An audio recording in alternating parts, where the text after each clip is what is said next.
Every who down in Who Newville liked the holidays a ton. But where to get great prices on gifts, they had no idea. None. They searched and they searched for great gifts under $25. Gifts for spouses and friends and even their toddlers. When suddenly one who shouted, Walmart has what you want, knowing they have Lego, Tree Hut, and no prices to flaunt. So they enjoy the holiday season as who's often do. Cheering and shouting, Walmart has incredible gifts. Who knew? Find gifts they'll love under $25 at Walmart.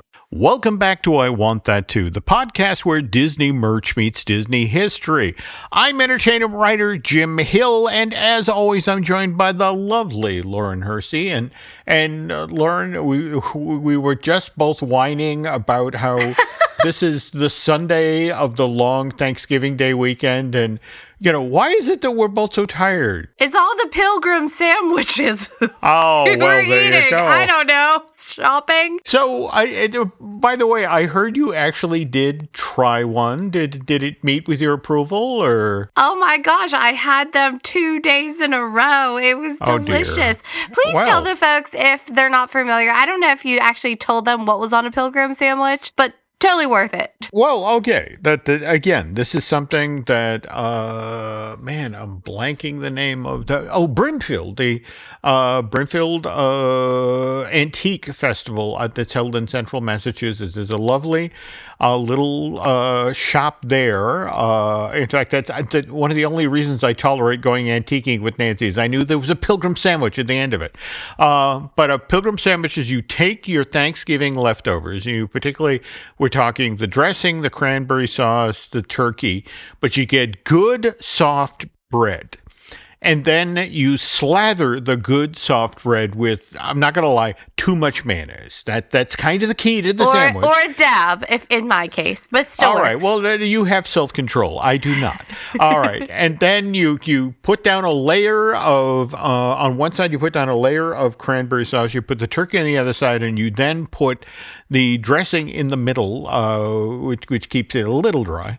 And that's your sandwich. That you turn your Thanksgiving leftovers into a meal that you could hold in your hand. And loved having them at the Brimfield Antique Festival and began making them at home. And I have lured Lauren into the church of the pilgrim sandwich. And she now has to go and recruit more disciples. I'm just saying. Oh, we're taking over West Virginia. But hey, did you do any Black Friday, almost Cyber Monday, whatever the weekend of shopping is? It's a merch show. Okay. Yes, I did. I'm not proud of myself because I, in fact, over on the most recent Marvelous Disney with Dan Graney, I was actually complaining about the most recent Marvel Studios Art of Book, the one for Fantastic Four for Steps. Lauren, this thing originally went for $150 a copy. And, came in a slipcover, included 5 lithos and blueprints. And I need it for my reference library because I write about these stupid movies. But the other books in the series are going for $60 a piece. This just seemed like price gouging. And so for Black Friday, Amazon, evidently hearing the whiny baby man in New Hampshire, lowered the price to $120. So it was only double, Oh my gosh. And I still sprang for it because I'm a moron. Gotta keep them in business, Jim. You're helping somebody out. I guess so. Though what's interesting is this Tuesday, there is a 50th anniversary of ILM book coming on sale that I want to say is also fairly pricey, $70. But on the other hand, a 50-year history of ILM. And, we do shows like looking at Lucasfilm. So it's like, I guess I got to buy that one too. So, but anyway, we're not here to whine about books. We're here to, again, Sunday, tail end of the long Thanksgiving weekend of 2025, and all anybody can talk about is how the crazy numbers that Zootopia 2 just did at the box office. Yes, and I have to eat my words because I thought Wicked was going to clean up. And I mean, I don't know. Zootopia, they came out swinging record-breaking numbers, which we're going to talk about. Going to talk about some of the new merch. And we're going to talk a little holiday merch as well. And we're going to keep the Zootopia train going with today's feature. What do you got coming up for that? Well, we're going to talk about, that what people love about Zootopia is, it's got anthropomorphized animals, and, that animals that walk up on 2 feet and, talk and interact. And Disney's done movies like this since as far back as Song of the South. And we're going to take a look at Disney's anthropomorphized animal movies. All right. But first... yes, let's thank our sponsor. There we go. And this episode of I Want That Too is brought to you by our friends at UnlockedMagic.com, who are the same trusted team behind the DVC rental store and the DVC resale market. And if you are planning a trip down to Central Florida to either visit the Disney World Resort or the Universal Orlando Resort, the UnlockMagic.com crew, they've got the best deals for tickets. So do yourself a favor, visit Unlock Magic to grab the best ticket deals and make your next trip down to Disney or Universal just a little bit more magical. Anyway, again, we were talking about Zootopia 2. So do you want to share the numbers? Yeah. Well, I mean, like I said, it seems like Zootopia 2 kind of owned the Thanksgiving weekend box office. And you were telling me about the numbers, and there was something a little odd, right? About like domestic versus international. What was going on? Well, all right. If we're looking at the numbers for the full weekend, and remember, at this point, these are box office projections, and the numbers could go a little higher, could go a little lower, but just domestically in the North American market, this film did $156 million, which, by the way, is the second highest gross ever for the 5-day-long Thanksgiving weekend. In fact, only Moana 2 last year, which did, I want to say, $225 million over that same period, did better. But it's the overseas number that's blowing everybody's mind, Lauren, that in addition to that $156 million, again, just in North America, overseas, Zootopia 2 has to date done $400 million worth of business. So to do the math here for you folks, this animated film made over $500 million in 5 days. Like, that is insane. And folks, listen, I think this is why we don't get original movies.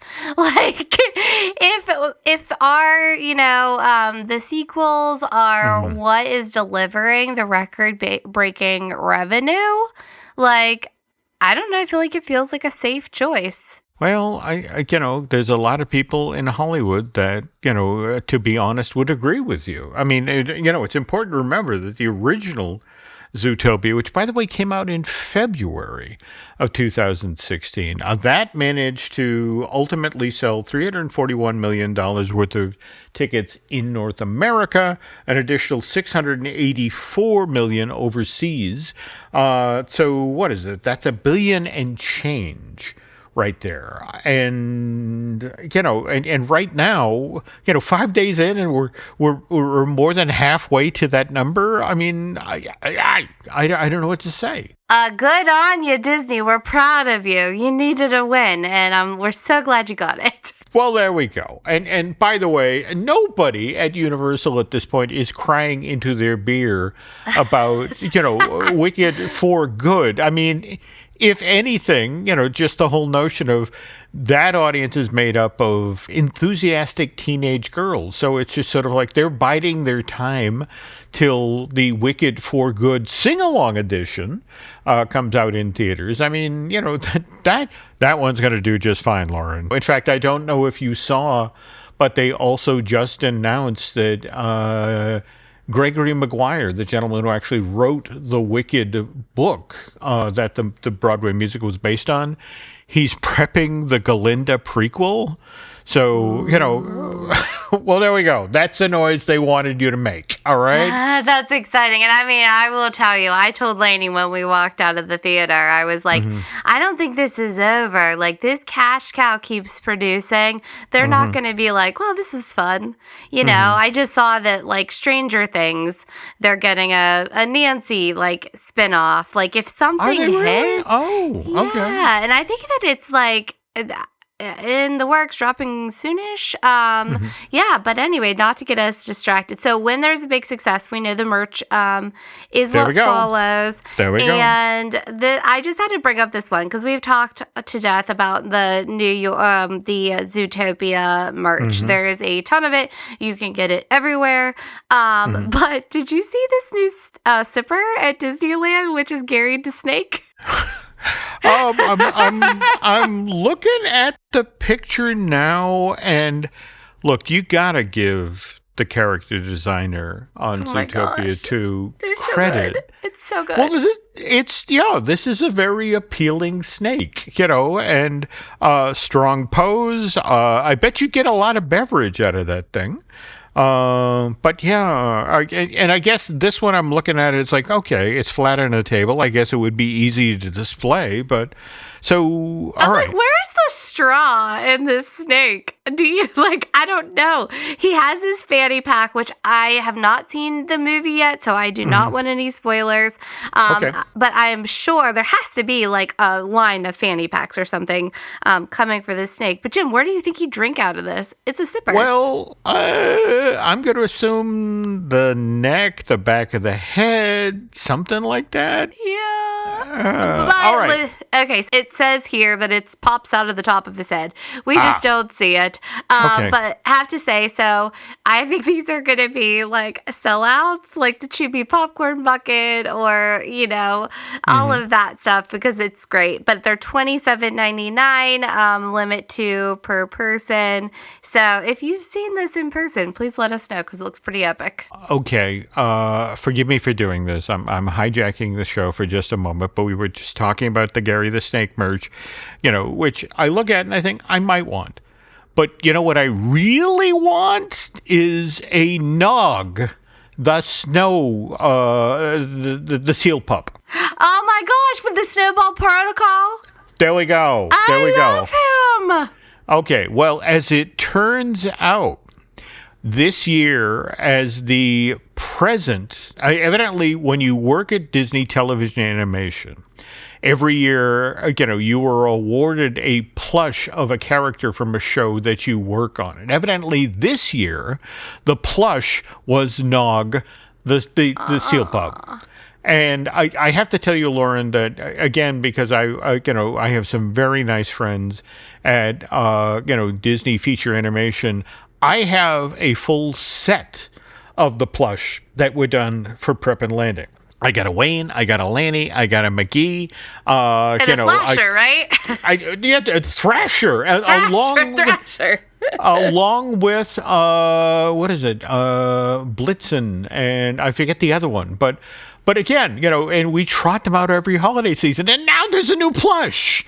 So I need some kind Disney employee to reach out, because otherwise I'm going to be spending a lot of time on eBay chasing down Nog. Just putting that out there. But anyway, back to today's show, pivoting back to Disneyland, because that's where you can get the Gary the Snake for, $27.99? Yes. What else we got at Disneyland? Well, I don't this is convenient timing, but I had to put it in the show because I was just so excited. And I know we've talked about McDonald's at length, and we had retired Disney Imagineer Jim Shula on the show talking about McDonald's. But as of December 2nd, McDonald's is rolling out the 70th celebration Happy Meal, and it is dropping nationwide ASAP. This one is unique and it's exciting. Wow. So what are we talking about? Okay, so there are 70 actual Happy Meal toys that are dropping, and each Happy Meal comes with 2, so that is still 35 possible pairings. So that is a lot of Happy Meals. Wow. But there's 70 toys. Okay. I mean, it's worth noting for the Disney 100, they did in fact do 100, Disney toys, and the same thing, But I think in that case it was literally one at a time rather than the pairings here. And by the way, not to put too fine a point on this, but did you see the campaign that's ending to make way for this 70th celebration Happy Meal? No. Was it Zootopia? It's Zootopia too, yes. Which, again, I was strong. I didn't go to a McDonald's this entire month. We got a Judy Hopps. Thank you for reminding me. Okay. All the Happy Meal toys. Yes, but if you get your hands on some of these toys, please let us know. From what we understand, the lineup is covering everything from Disney Animation, Pixar, Marvel, Star Wars, Mickey, Minnie, the whole crew. So December 2nd can't come soon enough. Okay. Interesting that there has been some complaining online already that evidently there are a few characters missing, and Cinderella, that's kind of an interesting one to leave out of the pile. Yeah, but I thought we got like Clarabelle Cow. Well, does it cancel it out? I don't know. That's look. Clarabelle Cow is voiced by April Winchell, Paul Winchell's daughter. Lovely woman, very talented. Used to run the site for. Did you ever see Regretsy? When it was online. April used to go online and find the ugliest things that were on Etsy. And eventually, sadly, somebody sued her and she had to shut it down. But for a time, it was lovely and funny and all that. But thought I missed it. All right. So anyway, moving on here, I was just complaining about spending so much money on that Fantastic Four First Steps book, which, by the way, Amazon delivered to the house today. But you have, it's Disney that's actually put together a holiday book guide. Is that correct? Yes. And so their book guide, it highlights all the books from full range of all, readers, ages, sexes, interests, fact, fiction, all of them. And so I just kind of want to run through these real quick because to see what your thought is on the books that they're hyping, because this was on Disney Parks blog. So the list starts off with books for film fans, including Star Wars: The Blueprints, a tribute to Xavier, and Exitensio. That's a big one. The Legacy of an Artist, Imagineer, and Disney Legend, and the memoir, The Bigger Picture, My Blockbuster Life and Lessons Learned Along the Way. Now, I have to say the last two books on the list there, the Exitensio and by the way, the memoir, The Bigger Picture, that's a John Landau. We lost him back in July of this year, but this is James Cameron's longtime producer. This is the guy who wrote Heard on Titanic and wrote Heard on the Avatar movies. Yeah. And I love that, those last two especially are worth seeking out. So, all right, but what else you got? All right, so then it moves on into fiction and reimagined stories, and this is where I think it gets interesting. So they're featuring Disney's Twisted Wonderland, the manga anthology, volume 2. They talk about Meant to Be, the romance box series. That's the one that reimagines the princesses in modern day scenarios. But this is the one I want to talk about for a second. So this is Moana inspired How Far I'll Go, a twisted tale which explores the alternate version of her story. And I think this is getting some attention because it's like, what if Moana actually stole Tafiti's heart? Do you think that they're just like, well, what could it have been? Or do you think that that was something that they were noodling, as an actual part of Moana? The Twisted Tale series, I mean, this is the conceit of this entire series of books. You take a key moment from each film and, what if? I mean, they're charming in their own way, and the interesting thing is, sometimes the story still manages to end happily. Sometimes it really does not. But they're a clever series of books. I realize you probably don't read a lot of young adult stuff. No, can't say I do. Okay, well, I read everything. Especially if I'm on a plane and have time, 2 hours, 3 hours to kill, I'll read anything. And the Twisted Tale books are just kind of, like the Marvel What Ifs, only done with the Disney characters. So they're kind of fun. See, this is exactly why you are the guy to talk books with. Meh. All right, so we got a couple more here. If you have someone on your Christmas list that likes education or geography, there is the Traveler's Atlas of the World and National Geographic Kids World Atlas, the 7th edition. Sounds like riveting reading. Would you read that?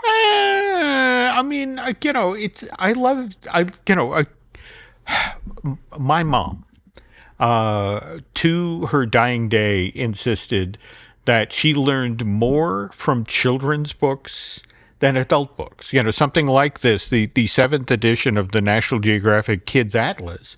The weird thing is you would read something like that and there'd be a factoid in there that you had never seen in an adult book. That, it's like, oh, holy cow, so, especially children's books. It's just sort of like, nope, don't make fun of that. You'll be surprised what you'll learn. Seriously. Oh, so then I wonder what I'm going to learn if I would read their next suggestion, which is Norman and the Smell of Adventure. We've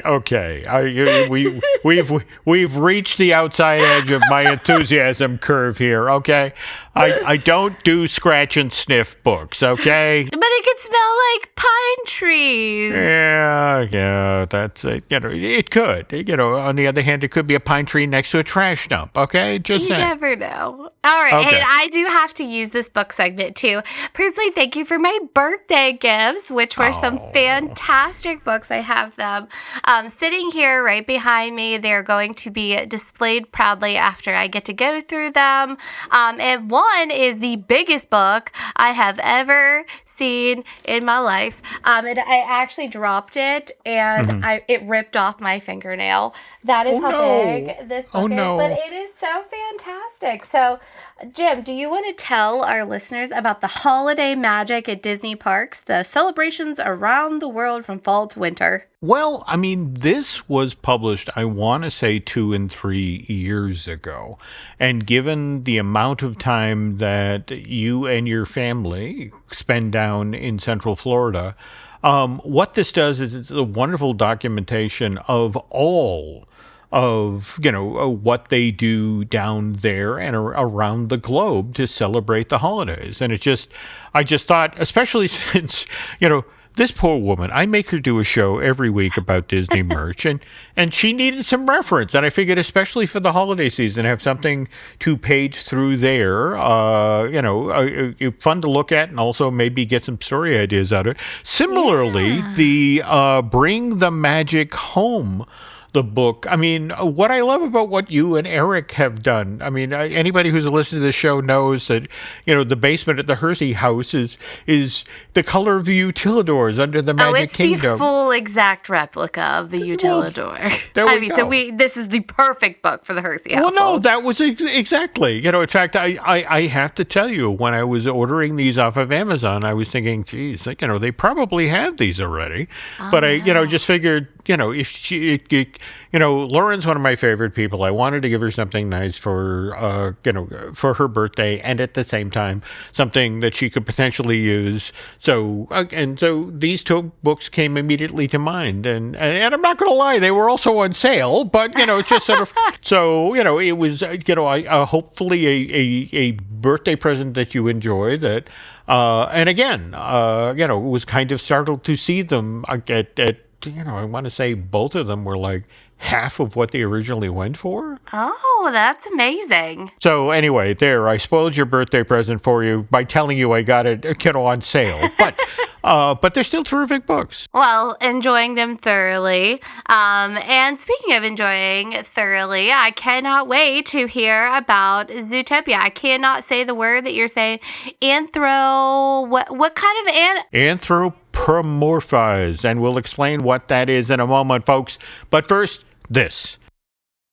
Go further with the American Express Business Gold Card. Earn 3 times membership rewards points on flights and prepaid hotels when you book through AmexTravel.com. Whether your destination is a business conference or a client meeting, your purchases will help you earn more points for future trips. Experience more on your travels with Amex Business Gold. Terms apply. Learn more at americanexpress.com/business-gold. Amex Business Gold Card. Built for business by American Express. Oh, Hilton stay, your beds are soft and cozy. No lumpy couch, no stiff futon, no shower line at crack of dawn. Oh, Hilton stay. When you want holiday comfort you can count on, it matters where you stay. Enjoy comfortable rooms and friendly service when you stay with Hilton instead. Save up to 25% this season when you book with Hilton. Hilton for the stay. Terms apply. The Lincoln Wishlist sales event is happening now. Here's what's on everyone's wish list. Enjoying holiday jingles with brilliant 3D audio that surrounds you? Check. Watching snow flurries through the panoramic vista roof? Check. Packing up presents with the spacious Lincoln Splitgate? Check.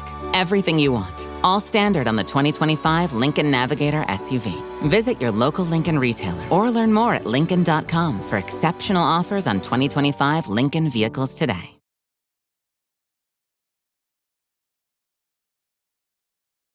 And we're back. Okay, Lauren, we were talking about the numbers with Zootopia 2 a moment ago. And again, over $500 million.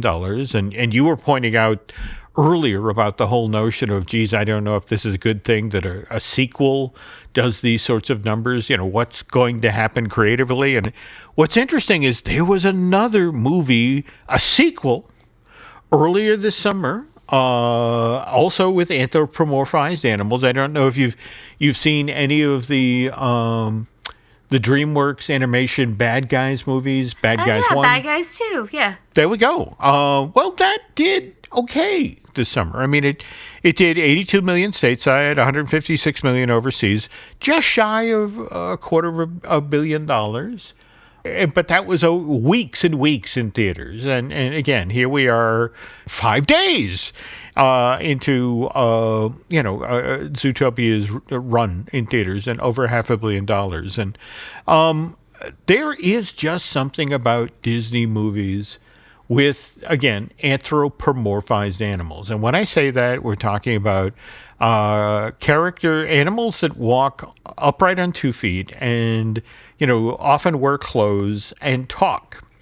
And the first time Disney ever did this sort of thing in a full-length project was Song of the South. Lauren, that went out into theaters November of 1946. And if you talk with a lot of the guys at the studio, when they worked on that movie, they look back on that time as the happiest time they had at Walt Disney Studios. And I want to be clear here there, that's not saying that everybody who worked at Walt Disney Studios back then was racist. All right. When they talk about it was the happiest time at the studio, you got to understand that they're actually animated the film in 1945. And these are literally all the guys who just came home from being in World War II.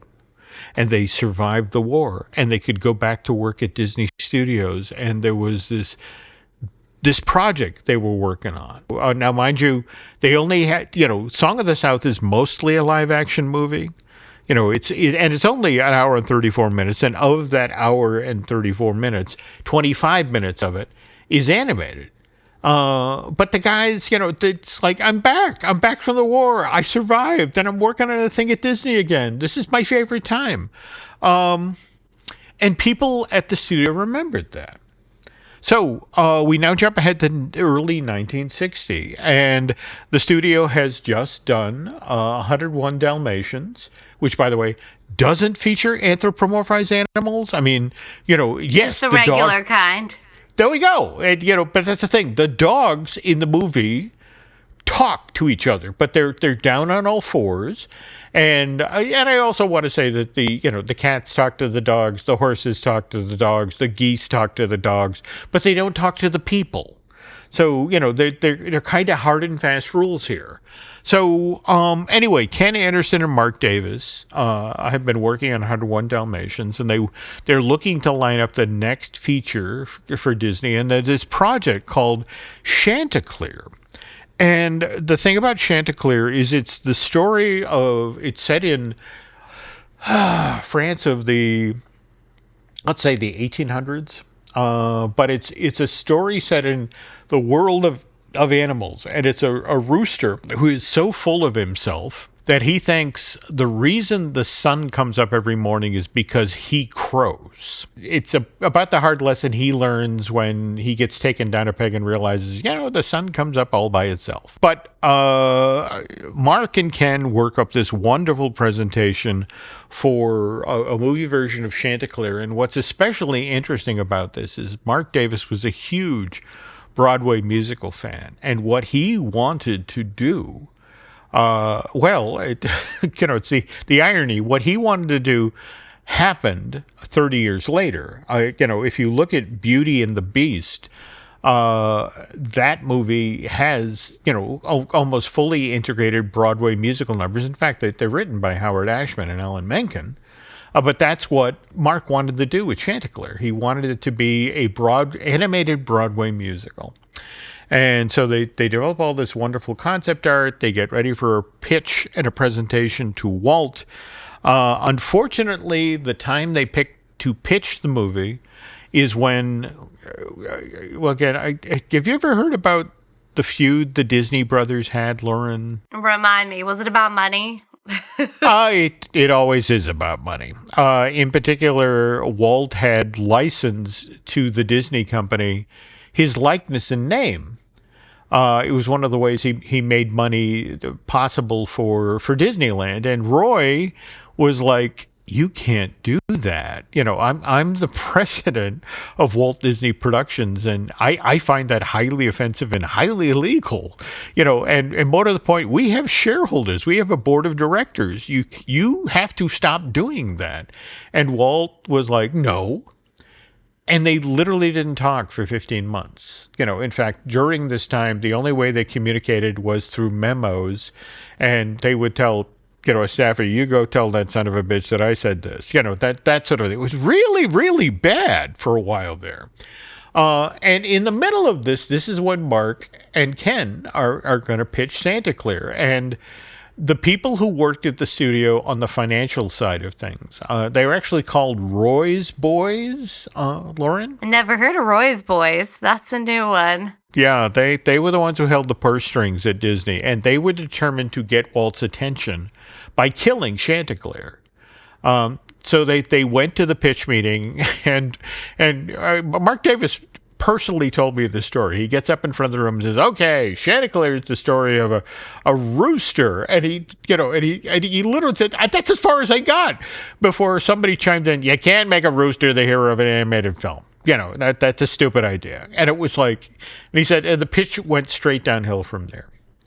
And Walt, who was in the room at the time, and Walt normally when you pitched a movie would sit down front. I mean, he had the center seat, first row, and would listen intently at the first time ever Mark saw Walt come into a pitch and go to the back of the room and sit in the back row. And that's when he knew it's like, ugh, and this was because Walt had been tipped off. They're going to kill the movie, and don't engage. We don't want you fighting with your brother's people here. But interestingly enough, within 3 months, they finally resolved the feud and, things were better. But on the other hand, Chanticleer as a movie died and Walt felt bad. In fact, he felt so bad that a week after the pitch, he invites Mark publicly to lunch in the Disney commissary. And while he's there, he says to Mark, those guys at Imagineering, they need help. We're doing the Jungle Cruise. I'm not happy. Can you go over there and take a look at that? See if there's anything you can do. And literally learn on the back of that, just Walt trying to make up for Chanticleer being killed. That's the next phase of Mark Davis's career. He spends the next 17 years at Imagineering making all the rides that we love today. Pirates, Haunted Mansion, all of these amazing attractions. So I guess if the rooster had to go, we still ended up winning as theme park fans. We did. Now, on the other hand, Ken Anderson stayed behind at animation, and he works on the Jungle Book, which, by the way, has two characters that walk upright, Baloo the bear and King Louie, but same thing. The most of the cast is on fours, and animals talk to animals. Now, what's interesting is Mowgli, the human, can talk to the animals, but again, he's been raised by wolves, so we're going to give him a pass. On the other hand, Walt. This is when Walt begins to spin in. They find out about his lung cancer. He has his surgery, and while he's recovering from that, Ken comes in with some artwork. That he knows this property that Disney has bought for television called the Aristocats. And he's like, I think you'd waste this if you put it on television. I think it's an animated film. And he has a couple of concept paintings of the cats. And Walt looks at them and goes, okay, yeah, sure. Right. Okay. Do that after Jungle Book. And then he dies. And so there's a lot of people to this day. It's like, geez, if Ken hadn't drawn that stuff, and they didn't have a film that they had, Walt had supposedly signed off on, where would feature animation be today? It would have ended with Jungle Book. But anyway, the Aristocats, still not anthropomorphized animals. They're still animals on all fours, and the horses and the geese and the dogs and the cats and the mice, they all talk to one another, but they don't talk to the humans. And that makes money. It goes out in 1970. And, the folks at Feature Animation were like, well, what do we do now? Walt only approved that one idea. And this is the point where the folks at the studio are like, okay, we need a safe choice. We need something that Walt technically said yes to. And it's like, well, wait a minute. Back in 1952, we made a live-action version of Robin Hood, Robin Hood and His Merry Men. What if we were to do that animated, but with animals, anthropomorphized animals? And that was enough for the board to say yes. And when we get back from this break, we'll talk about how we got from Disney's animated Robin Hood from 1973 to, well, Zootopia 2 that's now in theaters this weekend. But first, this. When the holidays start to feel a bit repetitive, reach for a Sprite Winter Spiced Cranberry and put your twist on tradition. A bold cranberry and winter spice flavor fusion, Sprite Winter Spiced Cranberry is a refreshing way to shake things up this sipping season. And only for a limited time. Sprite, obey your thirst. We find Vecna, we end this once and for all, together. On December 25th. We have a plan. It's a bit insane. Everyone in? He knows where we are. Watch out! Get ready for one last adventure. We stay true to ourselves. Stay true to our friends, no matter the cost. Found you. Stranger Things, Season 5, Volume 2, begins December 25th. Only on Netflix. My name is Percy Jackson. Getting in trouble is like breathing for me. The hit series returns to Disney Plus and Hulu. The danger the camp is under is greater than you can possibly imagine. For the key to our survival, 3 of you must quest to the Sea of Monsters. Let's go do the impossible. Percy Jackson and the Olympians. New season 2 episode premiere December 10th on Disney Plus and Hulu. Learn more at disneyplus.com/what's on.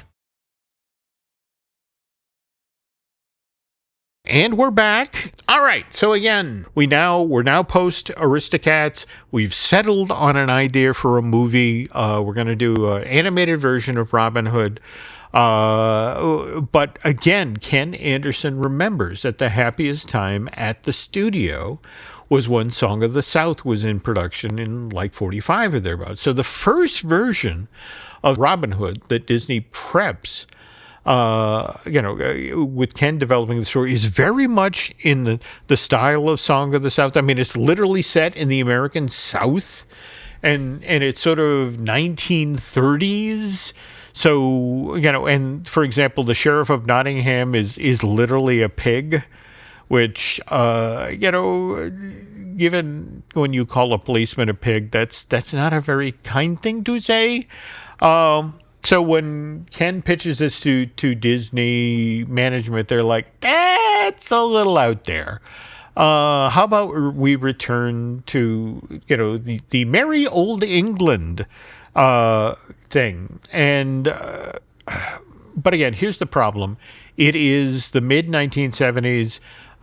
Feature animation is living from project to project, and there are always these notions of, we have been given a budget. We cannot go outside of the budget. If we go outside of the budget, they will tell us we're too expensive, and they will shut down this division of the company.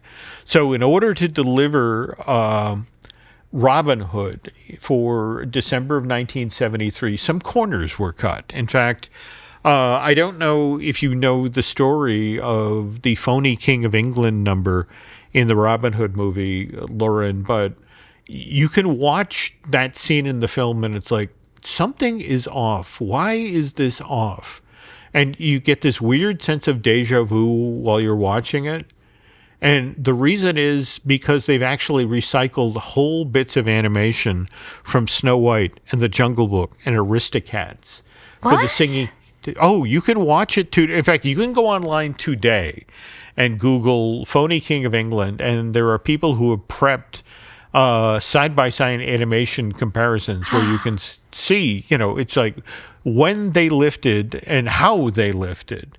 And I want to stress here, Disney actually did this a lot, but in a sparing fashion. I mean, for example, if you watched The Jungle Book, there's a scene where Mowgli is being licked by a bunch of wolves when he gets home, and it's actually a recycled bit of animation from The Sword and the Stone, where Ward at the castle is being licked by a bunch of hunting dogs. Or, for example, there's a moment in The Rescue is Down Under where you see a deer and a fawn outside grazing on some grass, and that's literally a straight lift out of Bambi. And by the way, as late as Beauty and the Beast, they were still doing the same damn thing. At the opening of, that push in to the stained glass windows at the beginning of Beauty and the Beast, you'll see a deer down in the corner of the shot, and that's lifted straight out of, out of Bambi. And then the tail end of the movie, where Belle and the prince, the now transformed prince, are dancing. I literally had Don Hahn, the producer of the film, confirm to me. It's like, look, we were so far behind schedule at that point. I just said, go to the morgue, get the shots of Prince Philip and Princess Aurora dancing in the hand of Sleeping Beauty, and just trace that. I don't care. We need to make the deadline. So they did it all the time. But this movie is kind of infamous for doing it. But on the other hand, there are all of these young animators who grew up loving Robin Hood because it was one of the very first films, Lauren, where Disney actually showed all of the process. So, for example, there's this famous interview with David Frost where Wooly Reitherman, the director of the movie, came on and showed like 4 different versions of the opening of the film. That here's the storyboards. Okay, here are the pencil drawings. Okay, this is the camera test, and this is full paint. And for that generation of animators, they were like, oh, that was my movie. That's what got me hooked in doing animation. And so they were, can we please make another anthropomorphized animal movie? All right. So we jump all the way to mid 2010s. And, here's the thing. A number of the people at the studio knew that John Lasseter had killed Chris Sanders' movie, American Dog, because John just did not like the idea that the title character of that movie, the Bolt character, could actually talk to the other members of the production team, the humans who shot a TV show. But Byron Howard really wanted to do an anthropomorphized animal movie. So one day he goes to John Lasseter, and he walks in the door literally with 6 different concepts, Lauren. One of them is an all-animal version of the Three Musketeers. There's one about a mad Dr. Cat who turns children into animals. And then the one that kind of breaks my heart, the bounty hunter pug in space. But again, over and over and over again, Byron just pitches all of these things with anthropomorphized animals. And finally, Lasseter, it's like, what's going on here? And he says, my favorite movie is Robin Hood. And John's like, me too. It's like, and so let's keep working on this. And they eventually come up with the idea of this movie, that making it different from anything that Disney has done to date, where it's about animals who are living in a modern world, which, by the way, the city has been designed by animals for animals. And, Lasseter's like, I like that. But here's the thing. Pixar had only recently made The Incredibles, which was set in kind of a 1960s spy superhero world. And so John was like, why don't you explore that? Why don't we do it? Let's do it in the 1960s and let's do a spy movie. And so this is when Disney is developing Savage Seas, which is built around an Arctic hare called Jack Savage, he was a spy. And what's interesting about this, Lauren, is when it became a spy story, Jared Bush, now the head of feature animation, this is when he got his break at Disney, because as it turns out, his father and grandfather had actually worked for the CIA. Oh. So the notion was, Jared knows all about the spy world. Let's bring him in. So he spends all this time working on Savage Seas. But in the end, the stuff that always works, the stuff that people really enjoy, is the first act of the movie, which is set in that modern city created by animals for animals. And so Lasseter eventually like, look, let's lose the 1960 thing. Let's lose the espionage. How about a contemporary police procedural? And at this point, the lead character is Nick Wilde, the fox, and Judy Hopps is his sidekick. And they continue to develop the movie. And this is what I love about the process of feature animation at Disney. They're on their 15th different iteration of the story reel for Zootopia, and eventually somebody realizes, I mean, Nick's a fun character. We really enjoy him. But, the hard reality is Judy's, if we're looking for a way into the story, Judy's the smarter way to go. Let's have her just having gotten out of the police academy. Let's have her be the first rabbit policeman. And let's then have her meet Nick out in the world. And that's how we wound up with the original Zootopia, which again arrived in theaters February of 2016. And somehow, with that release date, wound up with, just over $1 billion worldwide. And now here we are looking at, Zootopia 2, which makes its debut over the long Thanksgiving Day weekend, headed into the holiday season. And, Lauren, long range, what do you think the potential here is for that movie to make? I mean, box office wise. Yeah, I mean, honestly, I have no idea because they got a long runway left to go. And I'm sure they're going to hold it in the theater. Like, as long as people continue to go out and to see it and to support it, I mean, I don't know. It continues to break records here. What do you think? Well, I mean, for me, what gets kind of interesting is remember that, Avatar Fire and Ash is out there, and if we're talking about family films, there's also the brand new SpongeBob movie, and I think that's going to take some of the audience.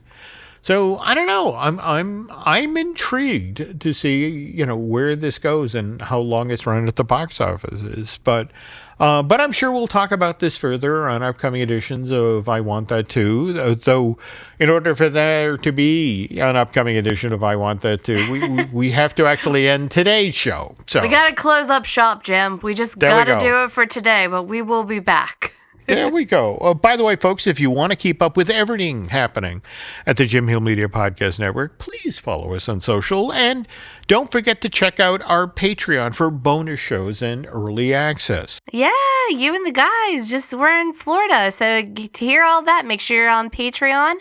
And if you have questions or ideas, you can send us to them on Patreon, or you can shoot us an email, jims@jimhillmedia.com. And I am at Lauren@LaurenHersey.com.